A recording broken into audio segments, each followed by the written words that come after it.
ও আচ্ছা আচ্ছা, এই মাসের মুনাফা আমাকে দিলে না? তো মুনাফা তো দিলে, খুশি হইলাম। তা আমি একটা চিন্তা করেছি, এবার রমজান মাস যেহেতু চলতেছে, তো রমজান মাস উপলক্ষে আমি কিছু ডিসকাউন্ট দিতে চাচ্ছি সবাইকে, তার মধ্যে তুমি একজন। তো কি করছো, ভালো তো হবে না মনে হয়, তাই না?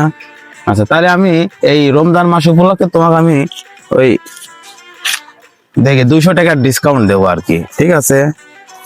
এলাও, এই 200 টাকা তোমার এই রমজান মাস উপলক্ষে ডিসকাউন্ট দিলাম।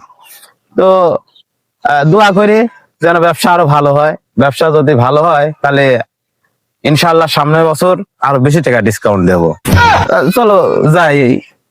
চাচা, আমার একটা কথা ছিল। ভাস্তি, কি হয়েছে ভাস্তি, কি কথা কও? শুনলাম এ ব্যবসা বলে হারাম। কাঁদতেন কি, শোনো না শোনো, কিছু বুঝলাম না গো। তোমার কি মনে হয় এই এলাকায় ধর্ম সম্পর্কে আমার সাথে তো কেউ বেশি জানে?